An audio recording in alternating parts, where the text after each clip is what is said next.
Hi out there, everybody. This is Mr. Kowalski, and I'm back with you again for our weekly music lesson. And I'm glad to get a chance to see you guys. Hopefully, you're having a great day, staying warm, staying healthy, and staying happy with your families out there, too. But it is good to have you with us today. So, today in music class, we've been doing a great job with wrapping up and working with William Tell and the overture of William Tell. Well, today we're going to move on to do something different. Today, I've got somebody new that I wanted you guys to get a chance to meet. And let's see, he was here just a second ago. Trying to remember where he might have. What? Okay, all right. I had this friend here that I wanted to introduce you to, but I can't remember where that friend went. I'm trying to. What? I'm sorry. I'm trying to find. I can't find this. Hold on, with you. What? I'm sorry. Oh. Oh. There he is. Found him over here. Yeah, right here along with me. I brought along with me my Nutcracker friend. Maybe you've seen one of these before. Maybe you've been out in stores or at your house or seen them used as decorations around your house or things like that. But today, I brought along my Nutcracker to get a chance to show you guys. He's right here to get a chance to say hi to everybody. He's got his shiny black boots and his bright red jacket and his crown, and he's even carrying a sword right there. Good morning, everybody. I can't. Sorry, did you hear that? Sorry, but good morning, everybody. Whoa. He was just talking to you guys. All right. Well, nutcrackers like this, like I said, nowadays are used a lot of times for decorations, especially around the holidays. Christmas time, a lot of people use nutcrackers as decorations. Well, today we're going to talk about a very famous story that you may have heard of before about a very famous nutcracker. And we're going to get a chance to share that story with you guys today. There's some beautiful music that goes along with it, too. You might even be familiar with the story of the Nutcracker. So today I want to get a chance to share this story with you. It's one of my favorites to share this time of year, whether it's before Christmas, after Christmas, whenever it is. I love to get a chance to share this story with you. There's some great pictures in this story, too, so I want to make sure you guys get a chance to see those. So I want to take a little bit of time today and share with you the story of the Nutcracker. Ready? And it starts like this. It was Christmas Eve, and Clara and her little brother Fritz were waiting out in the hallway with their friends while their parents were in the living room getting ready for the big Christmas Eve party. No kids were allowed to come into the room until the party was ready. So the kids sat in the hallway and waited, waited, until finally their parents opened up the door and Clara and Fritz and all their friends ran into the living room. They stopped and stared up with wide-eyed amazement when they saw the big, beautifully decorated Christmas tree. But even better than that were all the presents that were underneath the tree. In no time, the floor was covered in wrapping paper, and every child was dancing around playing with a special new toy. As they danced and showed off and shared their new toys with all of their friends, they heard voices from the hallway. And the kids realized they weren't the only ones having fun at the Christmas party. They heard things like, "How charming! What a beautiful evening! Oh, your dress looks lovely tonight." And into the room came all of the children's parents. Moms and dads came in wearing, the gentlemen had on fancy neckties and jackets, and the ladies had on beautiful ball gowns. At once, Clara and Fritz's father waved to some musicians sitting over in the corner. And when he waved to them, they began playing music, and all the gentlemen bowed to the ladies, and they began dancing around the living room. The children sat back in the corner playing with their toys, and as the parents danced, everyone was having a wonderful time. They were having such a good time that nobody noticed the mysterious stranger who showed up in the doorway. This strange man had a long black cape and a tall hat with stars and moons on it. He had a white scruffy beard and an eye patch covering up one of his eyes. When Clara and Fritz saw him, they hid behind their mother's skirt. And they were so surprised when their father stopped dancing, walked right up to this man, and shook his hand. "Merry Christmas, Mr. Drosselmeyer. I'm so glad you were able to come to our Christmas party. Clara, Fritz, come meet my good friend, Mr. Drosselmeyer." But they were a little intimidated and afraid to go say hi to Mr. Drosselmeyer. Their father said, "Mr. Drosselmeyer, your odd appearance has frightened my children. Why don't you come show them some tricks? So Mr. Drosselmeyer reached into the pockets of his cape and came up to Clara and Fritz with his hands behind his back. With a flip of his cape, he gave one present to Clara, another present to Fritz, and their father started to laugh. Mr. Drosselmeyer, what have you done? You gave Clara a cabbage, and you handed Fritz a pie. Now, what kind of presents are those for children? Mr. Drosselmeyer said, "Oh, these are special presents. You'll see." And when he took the pie and the cabbage over to a table, all the kids came in real close to look. Mr. Drosselmeyer pressed a secret button on Clara's cabbage, and it popped open, and out jumped a ballerina dancer doll. When he pushed a hidden button on Fritz's pretend pie, it popped open, and out jumped a wooden soldier. Mr. Drosselmeyer used a special key to twist in the back of each one of the dolls, and right there on the table for everybody to see, the toy soldier marched around with little wooden clicking steps, and the ballerina danced and twirled on the table for all the kids to watch. When the toys finally stopped dancing and sat down and froze, all the children clapped and cheered, "Again! Again! Do it again! Do it again!" But Clara and Fritz's mother looked at her watch and said, Oh, Clara, Fritz, it's getting late. It's time for you to go upstairs and go to bed, so say goodbye to all your friends, and upstairs you go. But they didn't want to go to bed yet. They wanted to stay at the party with all the grown-ups. Fritz walked over to Mr. Drosselmeyer and said, "Thank you for my present, Mr. Drosselmeyer." But he really didn't mean it. Clara was so upset, though, she wasn't able to go upstairs, and she started to cry. So Mr. Drosselmeyer reached deep into his cape and pulled out another gift, wrapped in a white scarf. When he handed it to Clara, he pulled the scarf away and realized it was a handsomely painted Nutcracker doll. Mr. Drosselmeyer showed her how to lift the handle on the back of the Nutcracker's back and slide a nut in his mouth to crack the shell away, and she hugged it very close because she knew it was very special. Well, right away, Fritz got jealous. And before anybody could stop him, he grabbed the Nutcracker out of Clara's hands. He ran all the way across the living room, and he grabbed a big hard walnut out of the nut bulb on the table. He shoved it in the Nutcracker's mouth, picked up the handle, and crack! And the Nutcracker's wooden jaw broke and fell out and bounced down on the floor. He broke her brand new Nutcracker. Well, right away, their mother sent them upstairs to bed because she was very upset with what Fritz had done. And Mr. Drosselmeyer and Clara, they tried to put the pieces of the jaw back together, but every time they tried to put it in, it just fell out again and it broke. It couldn't even be fixed. So Clara put all the pieces on the couch and very sadly went upstairs to bed. But later, when everybody else was asleep, she came downstairs to check on her Nutcracker doll. She saw all the pieces laying on the couch. And she yawned and curled up next to him on the couch and fell fast asleep. Bong! Bong! The grandfather clock in the hallway rang. Bong! And Clara opened her eyes and sat up and couldn't believe what she saw. She watched the Christmas tree grow to 10 times its regular size. She jumped and hid behind the couch because an army of mice that were bigger than grown-up men ran out from under the tree and lined up behind their leader, the evil Mouse King. Clara thought she must be dreaming. She watched Fritz's toy soldiers climb out of their boxes, pull out their swords, and start to fight against the mice. Even the gingerbread man cookies climbed off their plates, and they started to fight the mice too.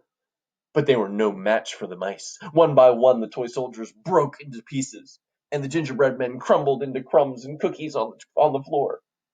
Clara wanted to take her Nutcracker upstairs where he'd be safe, but when she turned around, he wasn't a little Nutcracker anymore.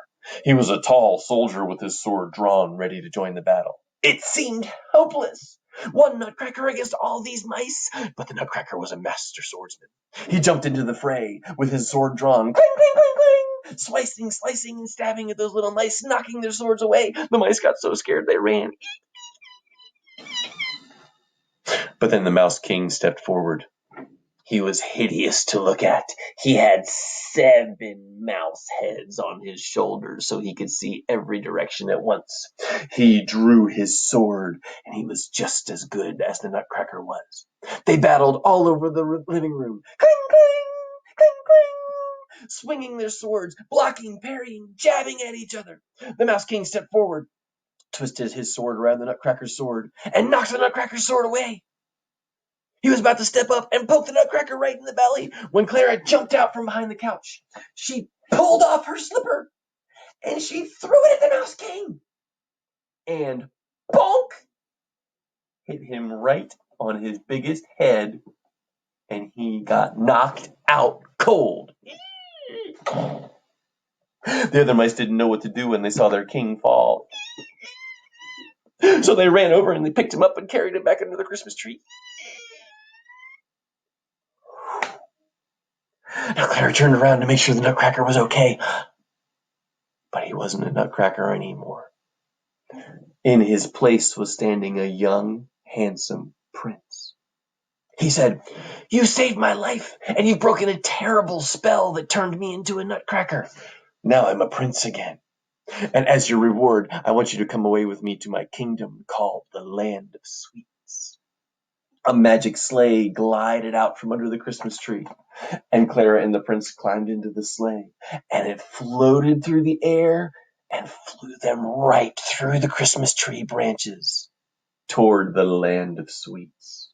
Clara and the prince glided along the snowy hills, while snowflake fairies danced above their heads. Clara could tell they were getting close to the Land of Sweets, because the air smelled like fresh-baked cookies.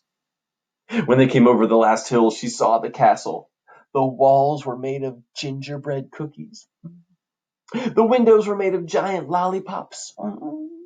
It was decorated with all kinds of candies you could imagine. There was a melty river of gooey, ooey caramel sauce that flowed right in front of the castle. And they rode over a bridge made out of a giant chocolate candy bar. Clara wanted to eat the whole castle. It looked so delicious. Well, as soon as they got into the castle of the Land of Sweets, the prince jumped out of the sleigh, and everyone gathered around, and he told them all about his adventures as the Nutcracker. They covered their eyes when he said the Mice King had defeated all of the gingerbread men and the toy soldiers. They covered their mouths and gasped when he said that the Mouse King had knocked his sword away and was about to stab him in the belly. But when he told everyone how Clara had thrown her slipper, knocked out the Mouse King, and broken the spell, they all began to clap and cheer. Clara, Clara, Clara, Clara, Clara. As the cheers faded away, one fairy came dancing out to Clara and the prince all the way up on her tippy toes, wearing a dress that looked like it was made out of cotton candy. She was the Sugar Plum Fairy, and she was in charge of all the fairies in the whole land. And she announced, "To honor the brave Clara and celebrate the return of our prince, we shall have a feast and a celebration." So Clara and the prince went and sat next to a stage on special thrones, and they brought out the yummiest, most delicious candies that Clara had ever tasted. The Sugar Plum Fairy announced, "Let the celebrations begin! Dancers from around the world, dance!" And when the music began to play, Clara and the prince sat back and watched dancers dressed in beautiful costumes from all around the world come out and dance on the stage for them. There were dancers in brightly colored Spanish costumes who came out and did a fast, stomping Spanish dance for Clara and the prince. There were dancers dressed in shiny Chinese outfits. They came out and danced for Clara and the prince. Some of them danced upside down on their hands. Some of them juggled balls in the air while they danced and did all kinds of acrobatic flips. There was a gypsy dancer who wore a gypsy costume and danced a slow, smooth, elegant dance for Clara and the prince to watch. And after that slow, smooth dance, as she danced off the stage, out came the Russian dancers, wearing bright red jackets and shiny black hats and big black boots. They sat close to the ground and kicked their feet and clapped and danced. Hey, hey, hey, hey, hey, and kicked their feet. They kicked their way off the stage as Clara watched them go, and when she turned her head, she saw a dancer that was so big that her dress took up almost the whole stage. It was Mother Goose. And from out under her skirt came all of the famous characters from Mother Goose's rhymes. Jack be nimble, Jack be quick. Jack jumped over the candlestick. Hey diddle diddle, the cat and the fiddle. The cow jumped over the moon. The little dog laughed to see such sport, and the dish ran away with the spoon. Humpty Dumpty sat on a wall. Before Humpty Dumpty had his great fall, he came out for Clara and the Prince too. And even little Bo Peep danced out, looking everywhere for her lost sheep. Oh, Clara was so sad to see Mother Goose leave the stage because it was funny to watch them dance. But before she knew it, the stage was filled with dancers wearing costumes that made them look like flowers. There were roses and lilies and poppies and daisies and tulips and all kinds of flowers you can imagine in every color of the rainbow. They were spinning so fast on the stage that Clara almost got dizzy. And then the prince took Clara by the hand and they walked out onto the stage together. They danced right on the stage in the middle of all the flowers. The sugar plum fairy came out and she danced with her prince too. And Clara closed her eyes and danced and wished the night would never end. Bong! Bong! The big grandfather clock in the hallway rang again, and Clara opened her eyes. And she was back in her house, on the couch, hugging her Nutcracker doll. What happened to the land of sweets? It couldn't have just been a dream. And she picked up her Nutcracker and saw that his jaw was now fixed. She smiled and thought, maybe he is magic after all. And she tiptoed back upstairs to bed. And that's the story of the Nutcracker.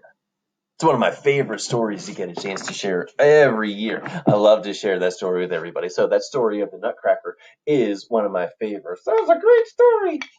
Well, I know it was a great story, and thank you. I know it was all about you, but it's not like you're allowed to be in there anyway. You can't be that greedy about it. Oh, sorry, I didn't mean to interrupt. Oh, you shouldn't interrupt like that. That's not very nice. Why don't you go back over there and take a nap, okay? Okay. All right, okay. Now, if you're like me, you probably noticed that that story was full of dancing.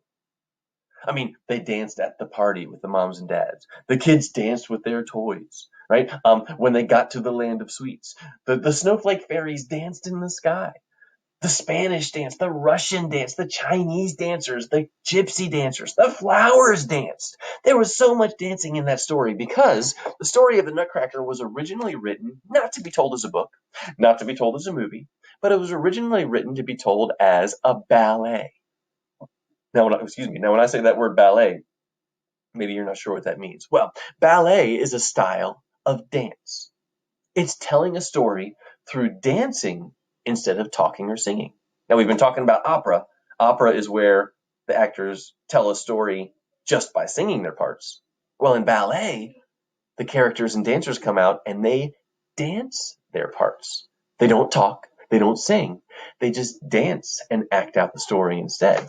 And if you take a look at the back of the book, you get a chance to see. Oh, my book's falling apart. There we go. We'll get a chance to see some photos from some ballet productions of the Nutcracker. Right there is a guy named Peter Tchaikovsky. He's the one who wrote the music for the ballet. But if you look at some of these photos, you can see some photos from actual performances of the Nutcracker. Right here, we have the snowflake fairies, right? Snow falling on the stage and the snowflake fairies dancing their way through. Over here, we can see the sugar plum fairy right there with her cotton candy dress, doing a very famous dance from the Nutcracker. And if you look at this picture, it's one of my favorites. Right here, you can see the giant Christmas tree in the back. You can see the army of mice battling against the toy soldiers in their yellow jackets. And right there in the blue jacket, there is the Nutcracker in that battle right there too. So there's lots of famous music, lots of famous dancing that happens in the story of the Nutcracker. Now, since our time for today is almost done, we're almost out of time for today.